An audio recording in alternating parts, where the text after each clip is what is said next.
family structure, I do want to say, like, I am grateful in a one sense for the way I was raised, because I think the advantage here is I did recognize a need for something, like something was missing.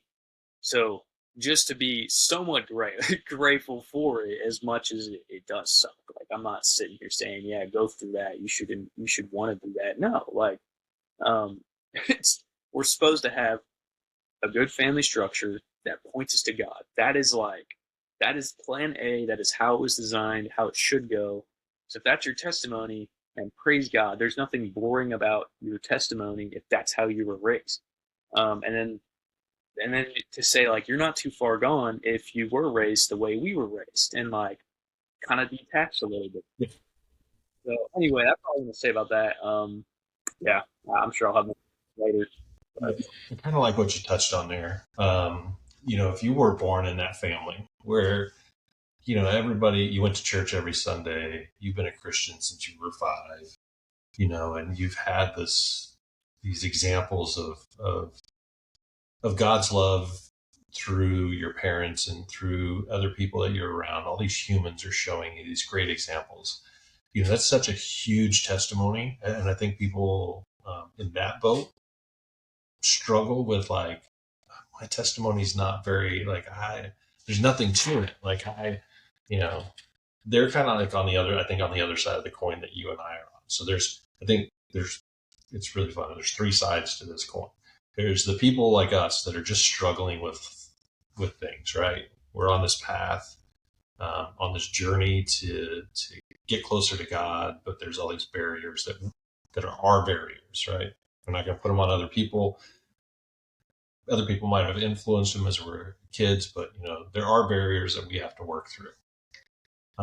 Then you have people that were in these just horrendous situations, drug addicts. I think in our church we had a young man that was going through the whole process of transitioning to become a woman hmm, and found God. His whole life has changed. Married now, has a couple of kids. Like, this beautiful story, right? Um, and those, the 2 sides of that coin are really powerful testimonies, right? Like, hey, I struggled with this. Is my house was terrible as a kid. Like, you know, I started cooking and cleaning and doing everything for myself when I was 9, like, because there was just nobody to do it. hmm, Um, so I had to take care of myself for a long time. I just had nobody, and I've always looked for that, or somebody that went through. That's powerful. Like, here I am, like 50 years later, and things are different. 45 years later. Um, or I was going through, like, I was doing heroin every day, and now I don't do heroin, and I'm on fire for God. Those are powerful stories. yeah, But I think the side of the coin you're talking about, when you grow up in these beautiful households that are just what everybody wants, well, your story is that, like, here's what you could have. Here's when you follow down this path of, of Christ, and your walk with Christ gets closer and closer as you draw nearer to God and He draws nearer to you. This is what you can have, and that's a hugely powerful testimony. yeah. Um, and the other thing I'll touch on with kind of what you were saying is something I heard Tim Tebow, and I hope we'll do. I want to do an episode on just this Tim Tebow story Hey, that he John, was can I talking have 1 second? I need to grab my charger to plug it in. Um, about. Okay, Apologies. We can edit this out, and no, then it's fine. I can edit this go part out. right into Tim Tebow. I just want to make sure I do this now before it cuts out. I meant to grab that earlier.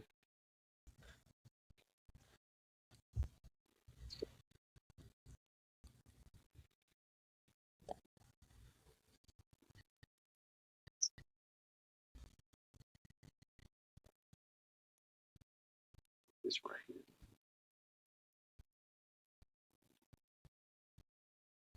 So Yeah, so we'll just throw a little promo spot in here. Like, we'll cut into the video at this point and just be like, hey, follow us on Instagram, X, Facebook. Check yeah, out, our Spotify, YouTube. Okay. Yeah. No, Gosh, absolutely. yeah, you're extremely fun. All Yeah. right, so kind of going back to what we were talking about after our little break there. So Tim Tebow I was watching a video of him and he was talking about pennies. And he said, it's amazing how people will just walk past pennies all day long. He said, so if there was a penny on the ground, you and I would just he was doing this interview, just continue having a conversation like it was nothing. We'd just completely ignore the penny.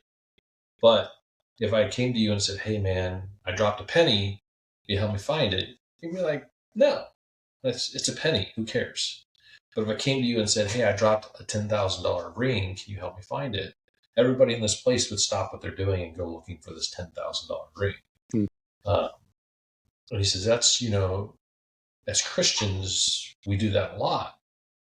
We walk past all these pennies because we're looking for this $10,000 Christian, this perfect story.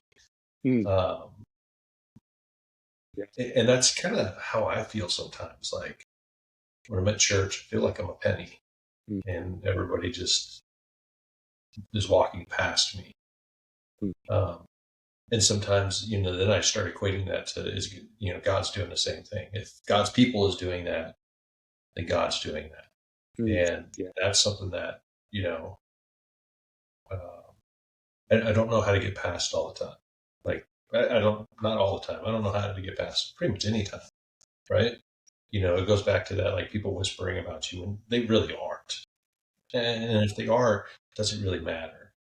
Um, or it just, I think it creates in us when we feel like pennies that are just being overlooked, and we feel like God's people are always talking about us. Hmm. We start equating that and putting that on God, and that's just not fair. Yeah.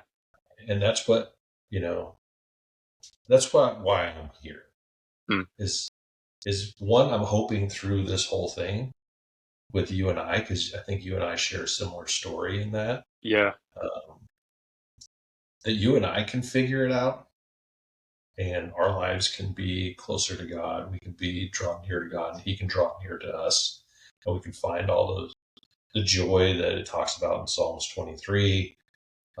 And pretty much throughout the Bible, when you come to God and He draws near to you, the joy that you feel from that. Hmm. Um, and that, our stories can hopefully help other people find that joy as well.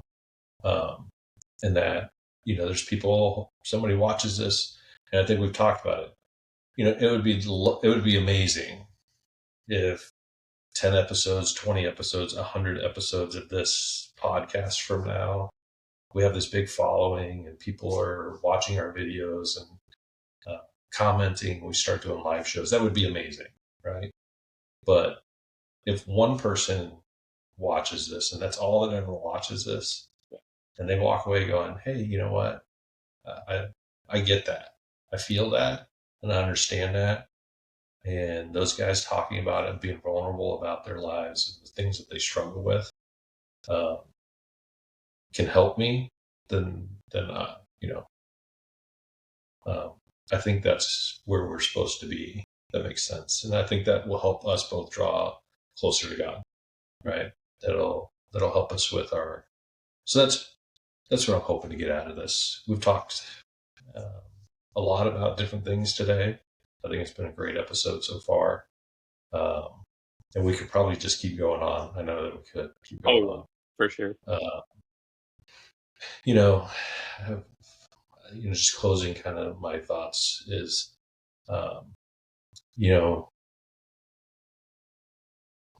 when you're broken and the world around you is broken, it's hard to get unbroken.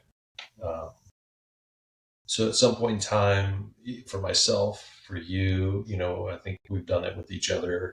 Um, you have to open up and be vulnerable Yeah. to just saying that, hey, these are my struggles. I don't know how to get past them. I wish that I could sit in church and listen to the pastor give this amazing sermon, and I feel it a lot. Like I walk away going, wow, that really hits home, and then nothing, because that I have an interaction with somebody or um, something that is on the humanly side, and the whole scripturally side goes away. The whole theological side goes away because you're equating God with people. So, Mm.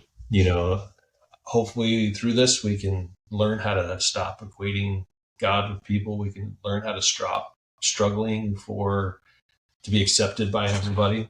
And just be grateful that we're accepted by God, which is an amazing thing if you think about it. Like, who am I to be accepted by God? So good. We can be honest about our own sins, our own sin nature, and whether we're going to if that's blocking us. I think one of the Adam and Eve story, one of the things that I heard that stood out to me the most was, especially for men, wasn't so much that Adam and Eve ate from the tree of knowledge, like good and evil.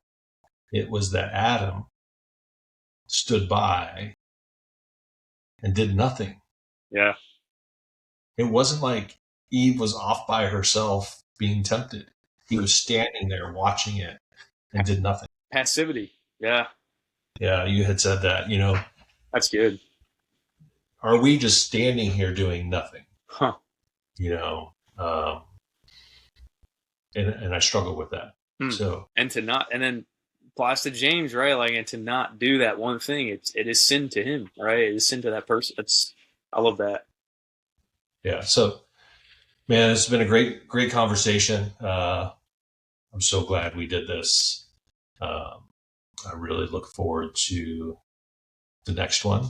And I hope the people out there, if you're watching this, I hope we can relate and that you guys get something out of this, because I know I do every time Zach and I have a conversation. I get something out of it.